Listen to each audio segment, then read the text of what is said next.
So as Halloween is around the corner, I'm going to be doing a load of Halloween looks again. So this year I'm kicking off with a super easy sugar skull look. For those of you that are more competent with makeup, in the future I will do a more intricate looking one, but I'm going to start off by doing a super easy one that you guys can follow for Halloween. So I'm using my super colour palette. This is the 24 colour palette and I'm using the white shade out of this. I'm using a buffing brush to go over the entire face. If you are interested in getting this palette, you can get it from Cryolan themselves, or you can go to Charles Fox in Covent Garden in London. You don't have to use this. I'm using a cream because it's easy to blend other shades onto, and you will find it easier if you want to do some shading. If you don't have access to a cream based product, you can just use a white face paint and then use the same technique, putting an eyeshadow over the top. It will work exactly the same.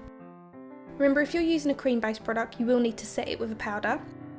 If you're using a white face paint, you won't have to worry about that because it just dries like normal face paint does. When making yourself a lot paler, always remember to take it over the entire face, the ears if they're going to be visible, down your neck and anywhere else that's going to be on show. I've just dusted over that with translucent powder just to keep it all set in place, and I used my M&S one. And now on a small angled lip brush, I'm using some black eyeshadow and I'm mapping out the shape of the eyes. I'm going a little bit lower than the socket bone of my eye and creating this skull shape, but I'm also including my eyebrow as that's going to be covered with jewels. Now I've got the rough shape, I'm taking this red eyeshadow by Coastal Scents, and this is B09 and it's a pinky red shade. I'm using a flat eyeshadow brush by Cryolan and I'm taking this into the entire circle that we've created. You want to add a couple of layers of this to create some nice intensity to the eye. If you find you're a bit of a messy worker when it comes to eyeshadow application, fold over some tissue and apply that underneath very lightly so that you catch any fall down, and this will prevent you from ruining that white base that you've applied. So I've already done one half of my face. Stupidly I've done the right side when I should have done the left because the left is a little bit more difficult, but we're going to go with it.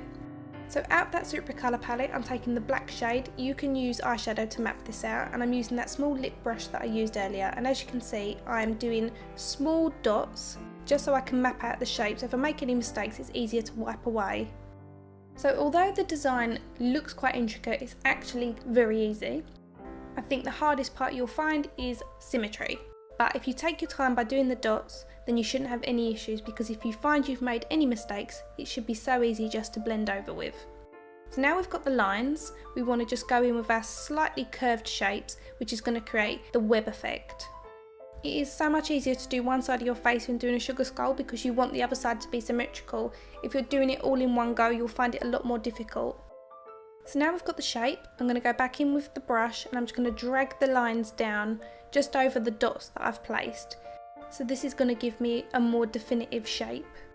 If you struggle to balance your hand in front of your face, try resting it on the table and this will give you a little bit more of a sturdy, steady hand. So now we've got the shape for the cobwebs and the temple area of the skull. I'm mapping in the shape for the nasal cavity, and remember this is the area that doesn't exist in the skull, so it's going to be empty. So we're creating two sharp points and then we're going around our nostril area, and this is going to be blacked out. Now I'm mapping in the area for the jawbone. So I'm drawing a line from the corner of the mouth and I'm going up at an angle towards the cheekbone, and then I'm following that up towards the top of the ear. It doesn't have to be exactly how our jawbone looks, but it just needs to resemble. Now we're going to concentrate on the mandible area, which is the bottom half, the chin and the jaw. So from the corner of the mouth onto the chin area, I'm drawing a C shape, and then I'm just branching off some little lines, and this is just going to create some definition and areas for us to shade, which is going to shape the skull. You want to keep looking left to right when you're doing this so you can match the first side that you've drawn. Now we're going to go in with a fluffy brush and just blend into the hairline using the black eyeshadow. You can be neater about this if you want, I'm just getting it done. If you want this part solid black, just use black face paint.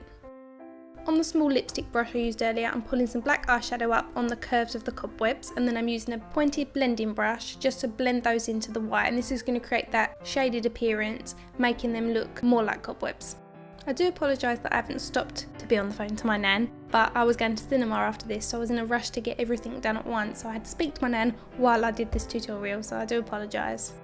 So I've gone over it once and blended it all. Now I'm going back in with the darker eyeshadow just along the cobweb lines just to define them and make them a little bit more intense. If you don't have black eyeshadow, you can just draw in the lines with black paint. You don't have to shade, I just think it's more effective. Now I'm going over those lines I've put in place around the temple area, and I'm using my pointed shader brush just to soften those and create a nice soft gradient. The purpose of adding this shading in is to create a little bit of dimension, so it's going to look more skull-like and as if these areas are slightly more sunken in.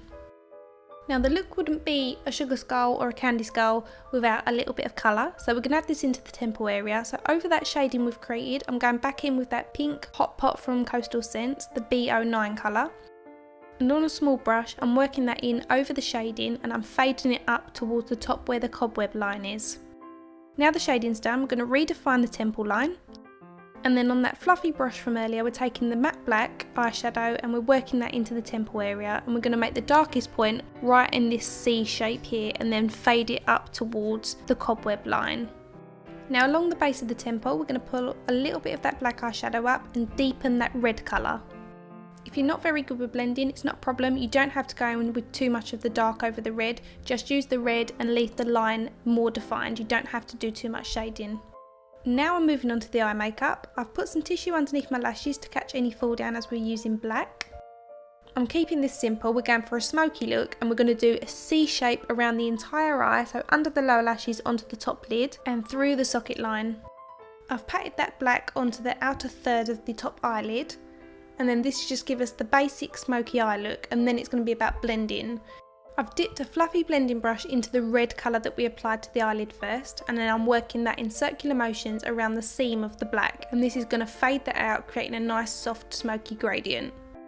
Now I'm taking a pencil brush dipped in some of that matte black eyeshadow, and I'm working that around the circumference of the eye socket. This is going to create some depth and make it look more sunken. Even though we're going to be putting crystals over the top of this will show through in the gaps, which will make it look more like the sugar skulls. Next we're taking some red craft crystals, and these have got a sticky back to them, and we're going to place these over the dark rim that we've just applied around the eyes. On the inner corner of the eye and the outer side you want to apply smaller crystals and then bigger ones across the eyebrow and the lower half of the socket. I'm applying these eyelashes by Esquido, and these ones are Voila Lash. To apply those I'm using duo glue and I'm leaving it to go tacky for a few minutes and then putting it in place. On the other side of my face I've got two floral patterns, so I'm going to be recreating these on this side of my face.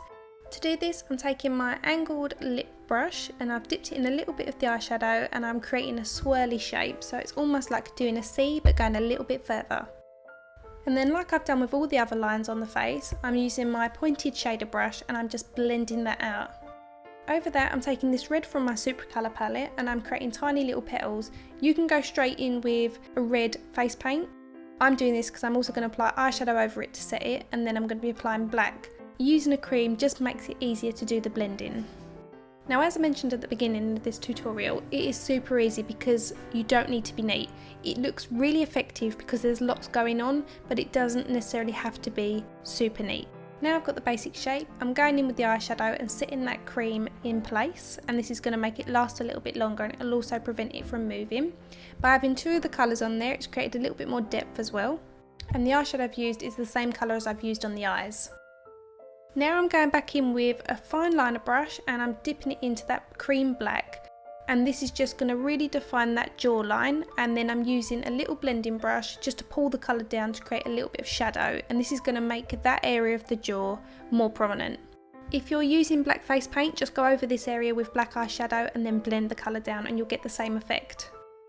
I'm defining the stem of the flowery floral pattern using the same black because as we've shaded over it, it's become a little bit muted and we want to make that a bit more defined. Then on a tiny little paintbrush, I'm going around the petals using the black. You don't have to do this, I think it's effective, but it is pretty easy, you just need a bit of patience with it. And then I'm taking that small detailer brush that we used to apply the eyeshadow and I'm blending that black line, and this is creating a nice shadow effect to the petals. We want to apply the same shading technique to the mouth and around the jaw. So again, if you've applied the original lines using black face paint, just go over this with a bit of eyeshadow to create a nice shadowy appearance. Then once you've blended out the original lines, you want to go back in with the small angle brush and just reline over them so they're more defined. As with all of my looks, it's always about building, so it's good to do the foundations of the lines first and then work into them and then reapply them, and then you know they're going to be there all evening. Using that thin angled lip brush, we're going to place in the area for the teeth. Although we won't be drawing in any actual teeth, we are just giving the appearance that they are there. So we've drawn the lines over our actual lips and above them and slightly below them, and then we're using the pointed shader just to blend those lines and soften them so they look more like a shadow as opposed to drawn on lines. On a clean brush, using a little bit of the white Kryolan Supracolor, I'm placing that between those dark lines, and this is just going to mute out the colour of our lips. If you're using white face paint, just dab the excess off onto the back of your hand and use what's left on the brush just to run in between those areas. Next, you want to paint a dark line across the middle of your lips, and this is going to define the mandible from the maxilla, which is the top jaw and the bottom jaw. Now we're going to paint the nose in with the black. I'm using the black Supracolor. You can use this or you can use black face paint, it makes no difference. Remember, if you are using cream products like I am, you're going to need to set it with a black eyeshadow so it doesn't move. Once the nose was complete, I put my hair into the quickest victory rolls you've ever seen, and I put some roses in my hair, and that was the look complete.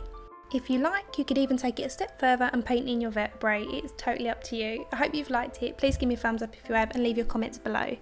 If you haven't done already, please subscribe, and if you've missed any of my previous tutorials, you can click any of these 3 now and they will link you to other tutorials. There's also links in my description bar, and you can follow me on Facebook, Twitter and Instagram. Thanks for watching!